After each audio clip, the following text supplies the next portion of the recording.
Hello everyone. So in this video, I'm going to do a small case study of one of our client. He is into that brand is into very competitive space in edible supplements, and all of the brand in that niche in that market are hugely brand dominated. They spend huge in outside Amazon presence, like marketing, influencer marketing, all those kind of things, and where this brand have a limited budget, so we have to structure it in a different way. So we have planned it in a two steps. The first 10 days were completely different and the next 10 days were structured completely different. Now for this brand, I will just show you in this case study how we grew the organic sales by 200%, more than 200%, just by suppressing the NTB campaigns, the new to brand campaigns. We tried to suppress those, and that resulted in 200% increase in organic sales in just 10 days period. The whole structure happened, whole strategy happened in a 1 month period. And I'll just give you the breakdown of what we did, how you can do the same and expect the similar kind of results. Now the results are typical because the product this brand has, one of the product has proven really good because that was completely differentiated from the market. And we always try to take the brands who have a little bit differentiating factor, because you get cheap CPC in, especially in supplement, plus your repeat purchase will be high.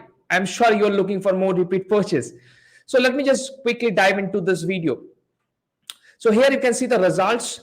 So the results, the total sales from 13th to 21st May is on the top, leftmost side, and then the total sales from 1st May to 12th May is in the next column. Now there is an increase or decrease. Now some products there was some decrease because we have suppressed those products were newly launched. We have suppressed the NTB, like getting new customers into it. Obviously, since they will have very less repeat purchases, so those sales decrease. But we have to do it because we want to channel our entire budget to repeat purchases. So here is what happened. So some products we have seen 266% high sales, and some 212, that is 212% high in sales, and some campaigns which is some products give 526% increase in sales. Now these are typical numbers, you can't expect for all the accounts, but this is what this account gave. Now let me show you the full data how we analyze. I'll just give you a basic workaround of what is our reporting structure when we give it to our client to see that what we did, what all you can expect. Now this brand was into very competitive market, as I have said, and with less budget to spend on ads, where market was dominated by big known brands with great brand presence outside Amazon at all also. So let me just show you the total data. So here you can see the results. Okay, now basically I have hidden the titles and all, so that the brand don't get exposed and you don't copy the products, because some of them have very less reviews, which was also a challenge for us. Some of them having if you're in supplement, you know how much effective a 3.5 star rating is from 4 star, and you also know how much effective a less number of review is. If you're in a supplement, please come up to us after you have 200 or more than that reviews, or just do something to get more reviews. So here it is for the results before. This is for 1st May to 12th May. Here the paid clicks, 184 paid clicks, then what was the click-through rate, then the paid orders, then the paid sales, spend on ads, then obviously CTR is important, that we have to know. Then sponsored display ad, how much you spent on that, what was the CTR, what was the paid clicks, what are the paid orders, how much sales we generated from sponsored display ads. And then this is sponsored video brand ads, which also consists headline, search ads, store ads as well.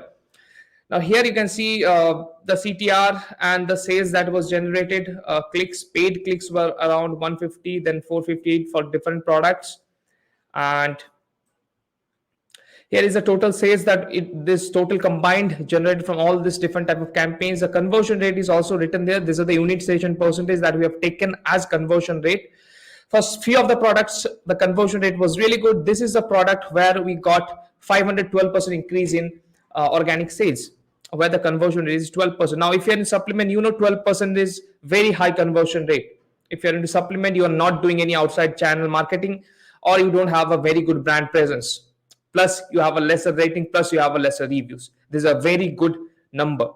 This happened just because a product was completely differentiated in the market. That was completely different product. No one in the market has that type of variation. So this is what happened, organic orders and all. Now let me show you the data of the last 10 days from 13th May to 22nd. Here was the total sessions that happened, paid clicks. Then what was the CTR? CTR increased drastically. Obviously, that was supposed to be because the last 10 days we pushed high. We pushed huge in spend. We pushed huge in bids. We pushed so much because we are aiming to rank more keywords so that we can start cutting down in the next 10 days. So once we start cutting down, obviously the spend reduced, the bids was as the same, but we suppressed the new to brand campaigns. And here, this is how the CTR was spent on sponsored products. And here you can see the sponsored display. Obviously, the CTR increased for sponsored display because now in sponsored display, in the second 10 days, we focus more on retargeting, post purchases, and all. I'll show you the basic strategy we worked on this. That is why there is a huge increase in CTR also, because we focused on repeat purchases more than new to brand purchases. Now you can see these are the results of the last 10 days. You can see the increase in sales, organic sales almost 266%, 212%, 526%. Now let me give you a overall account view. So the overall account view, the total advertising spent on this from the 1st May to 12th May, the first 10 days where we focused on scaling, where we focused in ranking, that was 31,000. Then on the second 10 days, the total advertising sales where we started cutting down and focused more on repeat purchases, this were the sales, total advertising spend around 20,000. And here is the spend reduced by, how much was the spend reduced over the 10 days period? We have reduced it to 10,000 by 10,000. Total sales it generated from 1st May to 12th May, 94,000. Total sales generated from 13th May, the after 10 days was almost 54% hike in sales, 54,000 hike in sales. Now here you can see the tacos for the from 1st to 12th May, because in that stage we are scaling it with a goal of ranking more and more keywords so that we can start cutting down from the next 10 days. Then the tacos was 32%. Then we managed to decrease it to 13.8% with a decrease in 18%. That means your margin overall increased by 18%. How good it is. All right. Now, let me just share my screen again so that I can share the exact strategy with you. So what we did. Now, what we did. The first step, obviously, we did the new to brand campaign optimization. Now, what we did in that, we paused and optimized all campaigns where new to brand percentage were more than 85%. So if a new to brand percentage is more than 85%, that means it is getting close to 15% repeat purchases.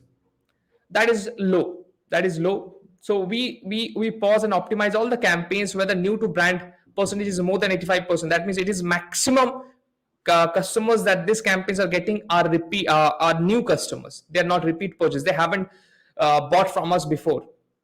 Then the next step is we distributed the budget towards the second and third layer of the funnel.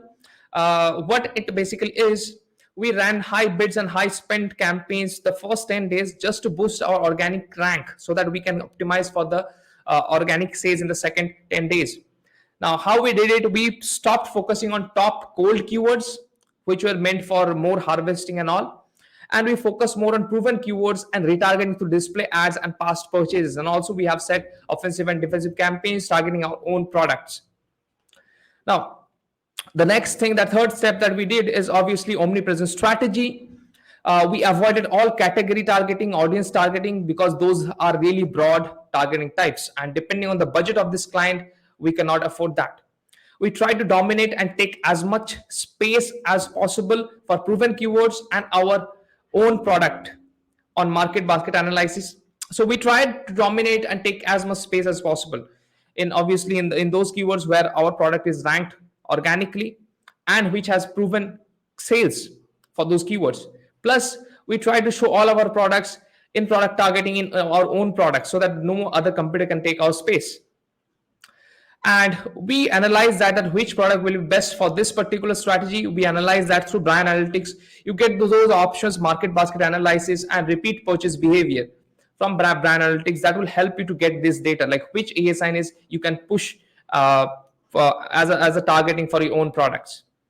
So that is what we did for this account, and that result in this type of numbers. This is an organic increase, 266%, then 212%, 526%. This each row is for different ASINs, different products. And obviously, we were able to reduce the tacos by 18%, 18%, which is really good if you're into supplements.